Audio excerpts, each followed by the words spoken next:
Good morning students. Today we will read the lesson The Elves and the Shoemaker. जैसे कि बच्चे आपको पता है कि हम जिस सोसाइटी में रहते हैं हमें किसी ना किसी पर्सन की, एनिमल की, प्लांट, ट्रीज मतलब हर एक जो चीज़ हमारी नेचर में, इन्वायरमेंट में मौजूद है हमें उसकी हेल्प पड़ी जाती है।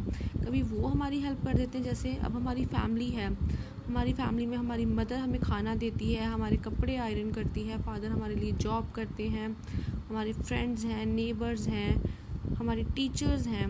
ऐसे ही एनिमल्स से हमें कितना कुछ मिलता है, ट्रीज़ हमें ऑक्सीजन देते हैं, फ्रूट्स देते हैं।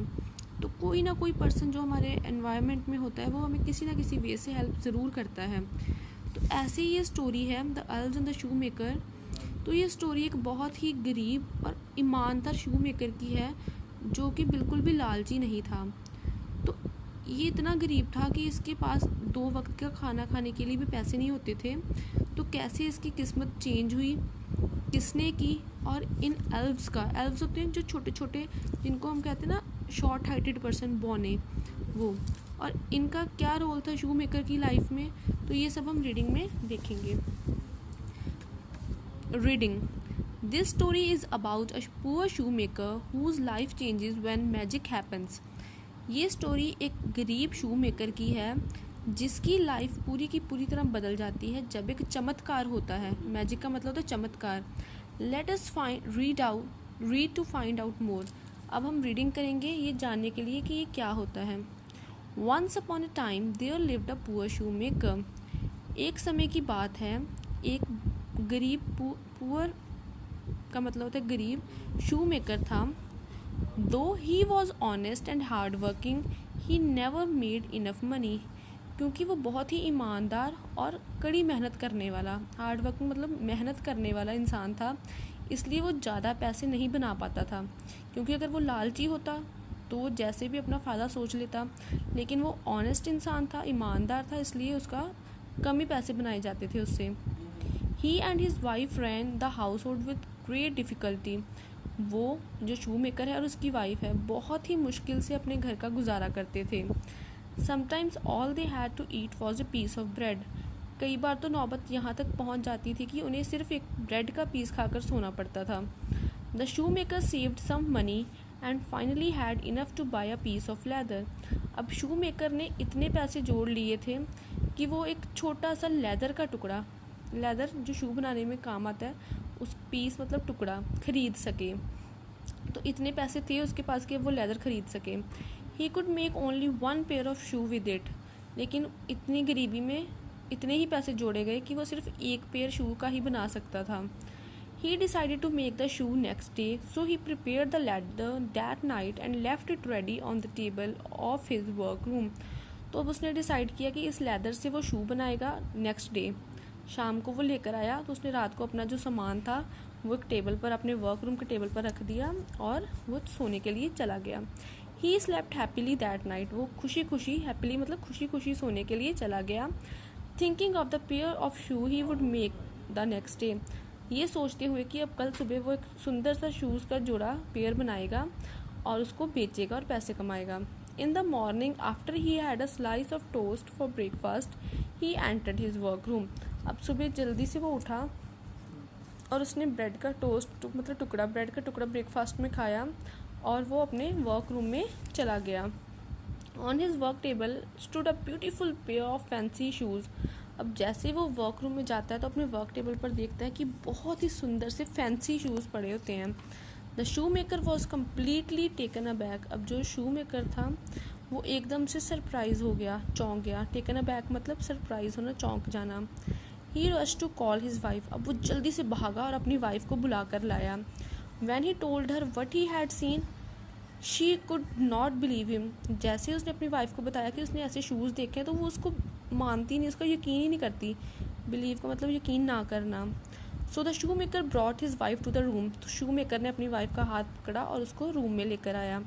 And she was amazed to see the shoes. और वो एकदम से चौंक गई। अमेज्ड का मतलब चौंक जाना, सरप्राइज हो जाना इतने सुंदर शूज़ देखकर। The shoe maker took the shoes in his hand admiring the neat and tidy stitches. अब शू मेकर ने उन शूज़ को अपने हाथों में पकड़ा और उसने उसको निहारा। एडमायरिंग का मतलब होता है निहारना, चीज़ को बार बार देखना कि इतने सुंदर और इतने सफाई से स्टिचेस मतलब टांके लगाए हुए हैं कि शूज़ इतने सुंदर लग रहे थे। He had tears in his eyes, अब उसकी आंखों में से पानी निकलना शुरू हो गया, खुशी के आंसू निकलने शुरू हो गए। He thank God for the miracle, miracle मतलब होता है जादू, and set up the pair on the window sill, अब उसने भगवान का शुक्रिया अदा किया और जो वो पेयर था, शूज़ का पेयर था, उसको खिड़की में रख दिया। A rich merchant was passing by the shoe maker window, अब एक बहुत ही अमीर व्यापारी शू मेकर के घर के पास की जो खिड़की थी वहाँ से गुजर रहा था। When he spotted the attractive pair of shoes, attractive मतलब बहुत सुंदर, जब उसका ध्यान एक बहुत ही सुंदर शू के पेयर पर पड़ा। He went inside and bought them, वो अंदर आया और उसने उनको खरीद लिया, उनको बाय किया, पेइंग अ हैंडसम प्राइस, और उसके लिए उसने बहुत ही अच्छा प्राइस दिया। हैंडसम मतलब बहुत ही अच्छा प्राइस दिया। After such a long time the shoe maker and his wife had a proper meal that day, काफ़ी लंबे अरसे के बाद आज शू मेकर और उसकी वाइफ ने एक अच्छा खाना खाया था, प्रॉपर मील, अच्छा खाना खाया।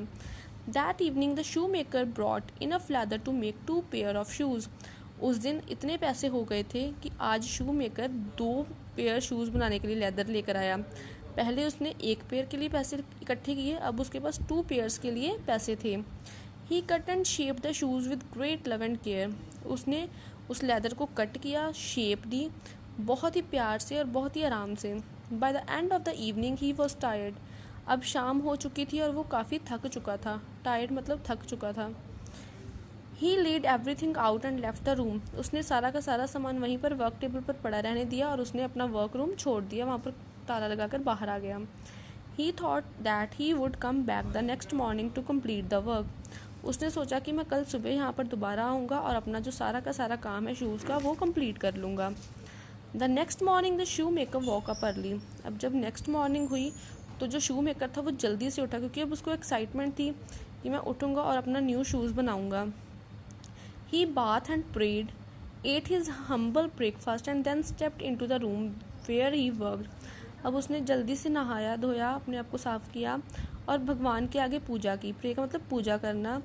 एट हिज हम्बल, हम्बल मतलब सिंपल खाना खाया, ब्रेकफास्ट किया और फिर वो अपने उसी वर्क रूम में चला गया जहाँ पर वो काम छोड़ कर गया था। लो एंड बी होल्ड, वाह ये क्या हो गया, एकदम चौंक, एक्सक्लामेटरी साइन, एकदम चौंक गया वो किसी चीज़ को देखकर।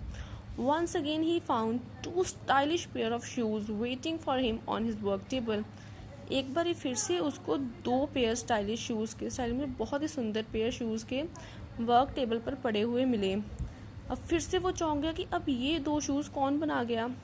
With a prayer on his lips and a tear in his eyes the shoe maker once again thank God for his fortune, fortune का मतलब होता है किस्मत।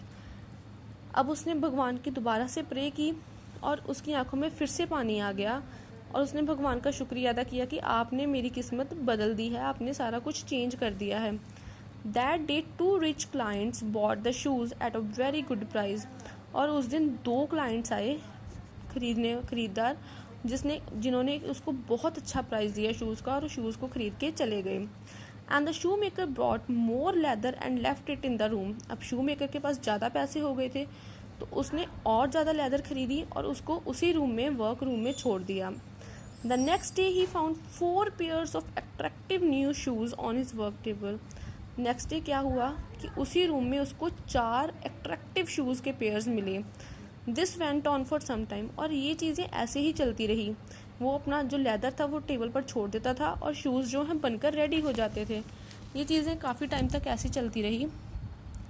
सोन the shoe maker became quite rich, अब कुछ समय के बाद जो शू मेकर था वो काफ़ी अमीर हो गया।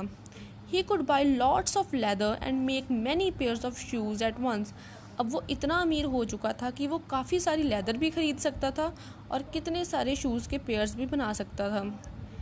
Before Christmas the shoe maker wife suggested they find out who was helping them with shoes that night, अब क्रिसमस से पहले पहले शू मेकर की वाइफ ने उसे सजेस्ट किया कि प्लीज़ हमें ये चीज़ फाइंड आउट करनी है कि हमें कौन हेल्प कर रहा है इतनी, क्योंकि तुम तो ये शूज़ बना नहीं रही तो फिर ये शूज़ कौन बना रहा है।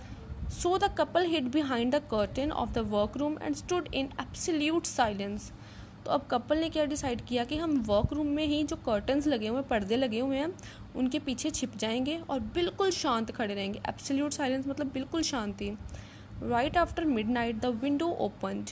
अब आधी रात को क्या हुआ कि जो खिड़की थी वर्क रूम की वो खुली, and 2 small elves enter the room. और 2 छोटे छोटे से बौने थे जो वो उनके रूम में एंटर हुए। They were dressed in dirty and torn clothes. उनके कपड़े फटे पड़े थे और बहुत ही गंदे थे। डर्टी मतलब गंदे, टॉर्न मतलब फटे हुए थे। They sang and hum to themselves and worked on the pieces of leather. वो अपने मज़े से गाना गा रहे थे और अपने मुंह में हम मतलब अपने मुंह में गुनगुना रहे थे और वो लेदर के ऊपर काम करना शुरू कर देते हैं। That was sitting on table, जो कि टेबल पर पड़ी हुई थी। The shoe maker and his wife were so grateful that they nearly came out of their hiding place and thank them. अब शू मेकर और जो उसकी वाइफ है वो इतने खुश थे और इतना थैंक यू करना चाहते थे उन एल्व्स का कि वो अपनी हाइडिंग प्लेस से बाहर निकलना चाहते थे, लेकिन वो निकले नहीं। But they did not move so as not to scare the elves, क्योंकि वो नहीं चाहते थे कि जो एल्व्स हैं वो उनसे डर जाएं। स्केयर मतलब डरना। The next day the shoe maker and his wife cut bits of clothes and made little clothes for the elves. अब नेक्स्ट डे क्या हुआ कि जो शू मेकर है और उसकी वाइफ है, उन्होंने एक कपड़ा लिया, उसको छोटे छोटे हिस्सों में कट किया और उन छोटे एल्व्स के लिए न्यू क्लोथ्स बनाए। That night they put new clothes on the work table and left the room. अब उस रात उन्होंने क्या किया कि कुछ नए कपड़े सिलकर वर्क टेबल पर रख दिए और रूम को खाली छोड़ दिया। After a while the elves came as usual. कुछ समय के बाद वो जो एल्व्स थे वो एज यूजुअल रूम में आए, looking for the pieces of leather that the shoe maker would have left behind. और वो इधर उधर झांकने लगे कि जो शू मेकर है वो लेदर कहाँ पर छोड़ कर गया होगा। But instead they found 2 new sets of clothes for themselves. लेकिन उनको लेदर तो मिली नहीं, लेकिन उसकी बजाय उनको क्या मिल गया, 2 न्यू सेट्स अपने क्लोथ्स के। न्यू क्लोथ्स देखकर उनको क्या हुआ, the elves were extremely happy. अब एल्व्स को इस बात की बड़ी खुशी हुई जब उन्होंने न्यू क्लोथ्स टेबल पर पड़े हुए देखे। They took the clothes and jump through the window singing and dancing merrily. अब क्या हुआ कि उन्होंने अपने क्लोथ्स पकड़े और खिड़की से वो बाहर जंप करके गाना गाते हुए, डांस करते हुए खुशी खुशी से वापस चले गए। The shoe maker and his wife thank them silently. Shoe maker और उसकी वाइफ ने उनको बहुत ही शांति से दिल से थैंक यू फील किया। The shoe maker now had enough money and he could employ a few man to work for him. अब शू मेकर के पास अब इतने पैसे थे कि वो अपने लिए इतने the shoe maker now had enough money and he could employ a few man to work for him. Sorry, अब शू मेकर के पास इतनी मनी थी कि वो अपने लिए जितने मर्जी लेबर के जो मैन थे वो एम्प्लॉय कर सकता था। He was never poor again. और वो इसके बाद कभी गरीब नहीं हुआ, क्योंकि उसके पास इतने पैसे थे कि वो अपना काम करने के लिए और इंसानों को रख सकता था और आदमियों को रख सकता था। अब उसे खुद शूज़ बनाने की कोई ज़रूरत ही नहीं थी। अब वो कभी दोबारा गरीब हुआ ही नहीं। दो the elves never came back, the shoe maker and his wife new they were somewhere helping other people. चलो, जो एल्व्स थे वो तो कभी वापस नहीं आए, लेकिन जो शू मेकर है और उसकी वाइफ है उनको पता था कि वो एल्व्स किसी और गरीब की हेल्प कर रहे होंगे कहीं और जगह पर जाकर। इसीलिए वो बहुत खुश थे कि उन्होंने हमारी हेल्प की और हमें गरीबी से बाहर निकाला। सो बच्चों, हमें भी किसी को बुरा नहीं बोलना चाहिए, किसी के साथ लड़ाई झगड़ा नहीं करना चाहिए, क्योंकि ये जो हमारा नेचर है, जो हमारी एटमॉस्फेयर है, एनवायरनमेंट है, कहीं पर भी हमें किसी भी चीज़ की ज़रूरत पड़ सकती है। तो हमें अपने काम से अच्छे तरीके से ऑनेस्टली अपना काम करना चाहिए। हमें ये नहीं सोचना चाहिए कि उसने ये काम ऐसे कर लिया, चलो उसका काम ख़राब कर दें। लेकिन हमें किसी इंसान की तरफ देखकर उसके गुड हैबिट्स हैं जो वो अडॉप्ट ज़रूर करनी चाहिए। अगर वो बच्चा स्टडीज़ को 7 आवर दे रहा है तो मैं 8 आवर क्यों नहीं दे सकता, ठीक है ना। तो ये हमारा एटमॉस्फेयर है, हमें एक दूसरे की ज़रूरत पड़ती रहती है। सो हमें एक दूसरे के साथ प्यार से और केयर के साथ रहना चाहिए। Thank you.